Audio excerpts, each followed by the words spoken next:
Bubbly Steve is available for pre-order at shopclownfish.com. That's shopclownfish.com. You've got less than a month to pre-order this 15-inch plushie. Check them out.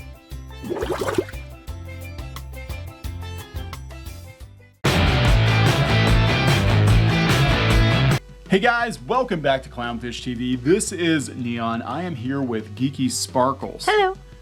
And it's very clear that anime is going very mainstream very quickly. In fact, Taco Bell just unveiled a new commercial, a new trailer for Fry Force, which is actually pretty damn good. It was actually pretty cool. They've got this manga and anime tie-in to hype their Nacho Fries. Right, because what's popular, we keep pointing out, and beating in Western, anime and manga. So hot. So hot right now. So hot right now. Oh my God, he's so hot right now. So we're going to talk about that and kind of talk about what's going on. And, obey my dog. Sorry. Listen to the bitch. So we're going to talk about that before we get into it any further. Please subscribe for more pop culture news, views, and rants, guys. We're over like 218,000 subs. You better clarify by saying listen to the bitch. You meant the dog and not me. Because obey my dog and you said listen to the bitch. He's like, oh no. I'm the bitch. I'm your bitch. Yeah, so we're gonna talk about this. It does feel kind of like this.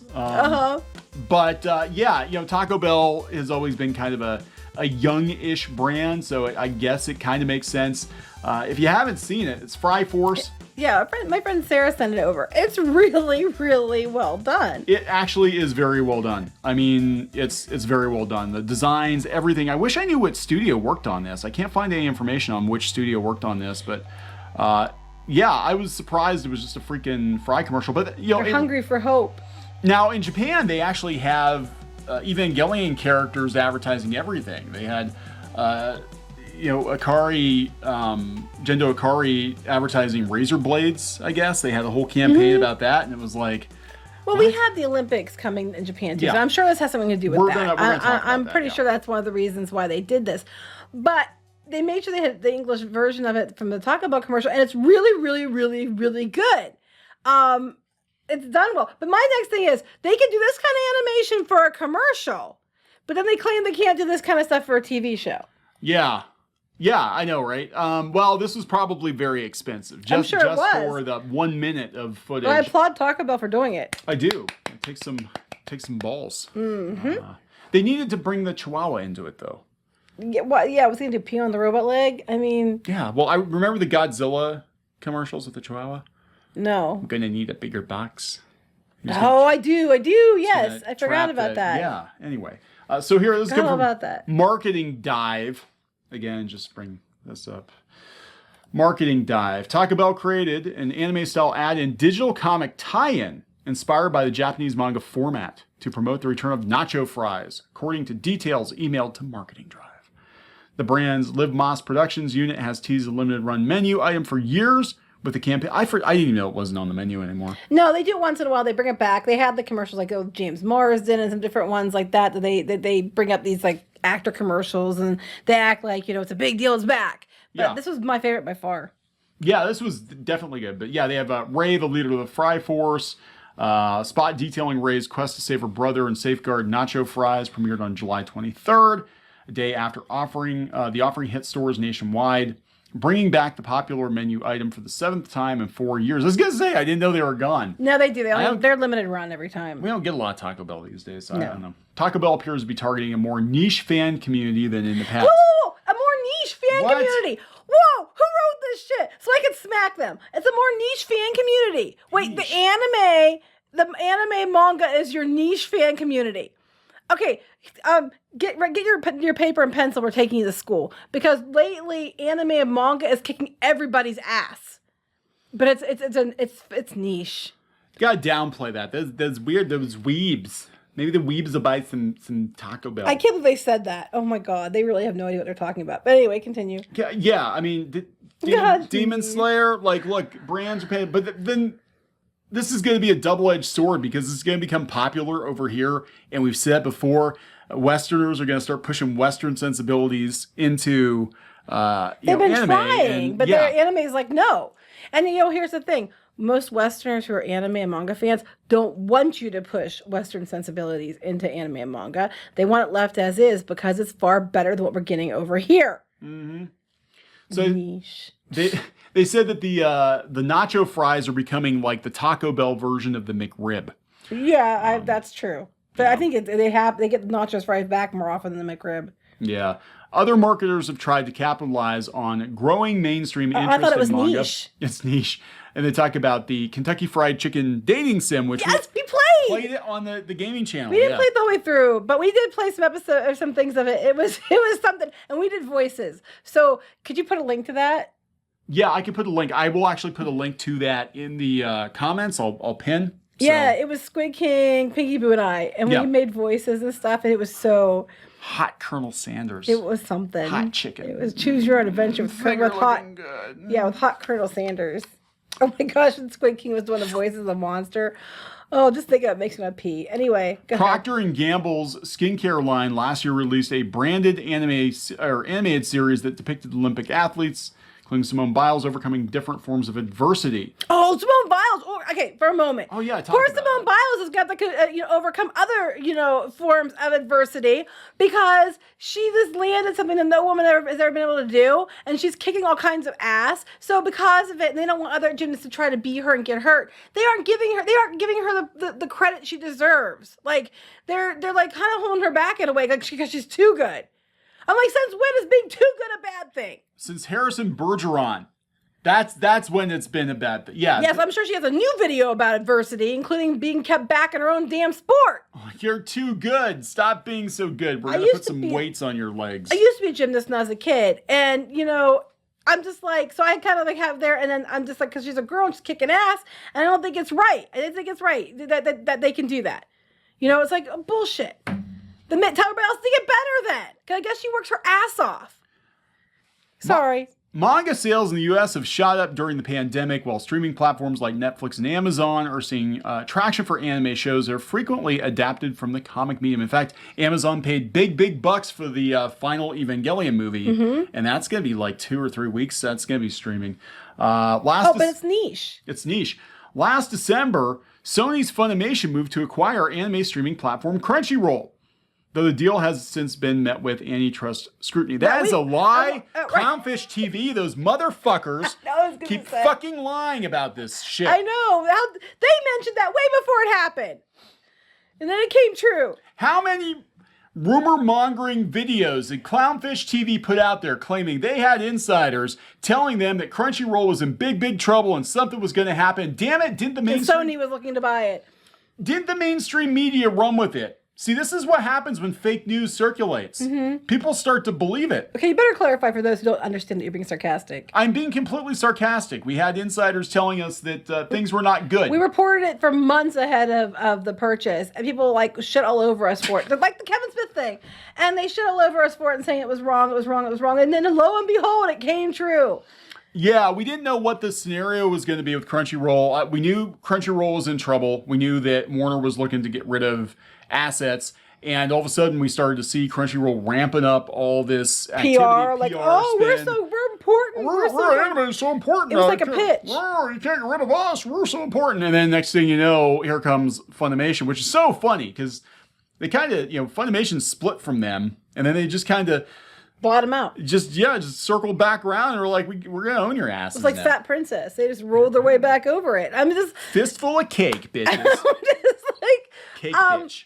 Back to this though. That would make a good game. That would be a great anime. Bitch. That's our next comic, Cake Bitch. Oh my god, you should do a Cake Bitch. She's fat and she kicks ass. She likes cake, and she kicks ass. Well, that sounds like me. Cake Bitch. Sounds like me. It kind of like me, but we should do that. And then we should hire someone on that. We'll hire somebody to draw a Cake Bitch. There you go. Well, no, because you can roll the whole cooking theme into it. You can roll it. You can roll her too, but you can roll the cooking theme into it. What cooking show? I'll start a cooking show called Cake Bitch. Cake Bitch. So she cooks by day, she kicks ass by night, and she's probably got a giant robot or some shit like that. Cake Bitch. But if she's modern day, she's got to be insufferable, bitchy, narcissistic, and have half a shaved head. It's because she's diabetic. So she can... Well, she's diabetic and she's in cake. She's in trouble. That's the point. Yeah, she's very grumpy. Is she gonna get mean or is she gonna die? Which one are you gonna Well, she's gonna be very salty because she can't actually eat the cake. She just gets to make the cake all day and watch other people eat it, which makes her very, very pissed off. Especially chocolate cake during a certain time of the month. She's like, damn it. I want chocolate cake now. I just want some chocolate cake and I can't have it. Cake bitch. Well, hey, if Emilia Clarke could do what about a woman whose menstrual blood makes her a superhero and has prehensile armpit hair, you could do one about a cake bitch. Clownfish Comics presents Cake Bitch. You know, you're joking, but I think we should tell you to do it. Cake Bitch? Mm-hmm. He's actually, you can see the gears going. He's like, I don't. Anyway. She bakes and she takes. She bakes and she takes. She bakes. Cake bitch. Cake bitch. Anyway, how the hell do we get from Taco Bell doing an anime and manga to promote Nacho Fries to us doing a Cake Bitch comic because she bakes and she takes? Anyway. She bakes and she takes. Well, I saw this and I wasn't really reading it very closely. I thought it said antitrust scrotum, so. No, that's don't ever trust a scrotum. That's another comic. Don't trust a scrotum. Don't. Antitrust. Antitrust that scrotum because please get you back don't know on topic. what its intentions are. For the love of God, get back on topic. Okay, so yeah, anime and manga doing very well. So Cake Bitch would actually have a chance. Yeah, so everybody's cashing in now. And the Olympics, they're doing it with the Olympics. Yeah, surprise! It's in Japan. Of course they are. Of course they're gonna showcase their historical characters and their new popular characters. I mean, when we were talking about this, they're like, oh, it's niche. Anime and manga is kicking Western entertainment's ass, especially manga. It is dominating the comic book market. They, now they want to roll those numbers in to act like the numbers are doing so well in sales. But it turns out like it's a lot of them are mangas that are actually selling, not the American comics. And then like Demon Slayer actually might have outsold the entire market with, in 1 year. It's huge. And then anime, a lot of people are turning to anime because they're getting tired of the Western animation going the way it's been going. A lot of times it looks shitty. The characterization is shitty. It's just basically shitty, except for a few, good shows like Owl House or, Amphibia's doing really well and some other ones. People are turning more to anime, and anime is coming over here and kicking ass. We had the Demon Slayer movie. I thought it would be like a short run for like a couple of weeks, 10 days, and they ended up extending it multiple times because it did so well and kicked everybody's butt. So niche my foot, it's winning. So this is really interesting. This is a comic shop owner, right? Mm-hmm. It said when she opened her store in September of 2016, manga regularly sat on the store shelves for months, and many customers sold her books in bulk. Now she often sells out of manga before we're hearing that all over the place. Before it can be replaced. They can't print it fast enough. The 55-year-old has been stocking up on manga featuring the Olympic ambassadors and is seeking t-shirts, models, and keychains displaying those characters. Actually, it's interesting. I was watching a documentary on it was on Super Mario Brothers 2, the American version of Super Mario Brothers 2, and it was Doki Doki Panic, a Japanese game. And it was actually created for sort of like I forget what it was called. It was like the Dream Festival or something like that. Just imagine, World's Fair or Epcot type event, and they created a video game for it with its own characters, and then they brought it to the States. Obviously, Americans didn't know what the hell these characters were for, so they change them into Mario characters. But I thought it was pretty interesting because they do, big events and they create their own characters. And well, I'm just like sitting here like, dang it, we were talking for a while. We were going to open a shop, but it was going to be mostly manga and that kind of stuff centric. And that was before manga took off again because we liked it. And now I wish we would have because we've been doing hot right now. But now it's going to be impossible to get the books to fill it. Yeah, because I'm hearing from friends that are manga publishers that like printers are backed up for months and the supply chain is in shambles right now and they can't produce this stuff fast enough. But here, this one person, manager of Sweet Kitty Anime Store in Kent, Washington, which sounds adorable, by the way. She's now receiving anime merchandise from Christmas. She worries her store could be behind when a new group of shoppers emerge. Because it can't keep up. Printing places are backlogged forever, because they're trying to catch up on the manga prints. Yeah. It is Barnes & Noble, when you go to the comic section, a lot of it is the manga now. They kind of have the American stuff shoved off into like a smaller area. It's kicking ass. So that's why I got so mad when they're like, oh, in this little niche section. I'm like, bullshit. So it's smart to talk about or do this. But it just shows that Hollywood and them are starting to catch on, and that's what people want. Now, the next thing they'll try to do is that, and they've already been trying, is now we're going to, force our way in and tell everybody else how they have to make their stories. And their narcissistic stupidity, they're under the impression that if, something's really popular and doing well, if they come in and just change it and make it more like what they've been doing, that suddenly it's going to make their stuff more popular. When in reality, it's just going to kill the other thing because people are trying to escape your shit with something good. And then you're going to go ruin what's good. Yeah. Don't do that. Let's hope that doesn't happen. I think what could potentially happen, and I hope I'm wrong, is we see another scenario like we had in the late 2000s where there was a lot of like Americanized manga and anime, and it kind of killed off the interest in it because there's too much of it, too much bad That's stuff. why the manga was this thing on the shelves, not selling a few years ago. Yeah, and you could go to discount bookstores. You could still find Tokyo Pop books that were for sale like in 2006 for like $1.99 at these bookstores. And, I'm just worried that it's going to kill off interest and then it's going to go dormant again. But then the flip side of that is at least Americans will stay out of the way. Yeah, that's true. There's no incentive to create then American good stuff. manga and anime. Yeah. But anyway, Taco Bell's cashing in. Their commercial is really, really, really cute. Yeah, it is. I still like it. I'm hungry for hope. It's really fun. Go watch the commercial. It's really, really good. It's really well done. And I have to laugh because they can put this much effort into a damn commercial. Why do we keep getting the shows that we've been getting? Yeah, I agree. All right, so we're going to wrap it up? Yep. Please subscribe for more pop culture news, views, and rants, guys. We'll talk later. Bye.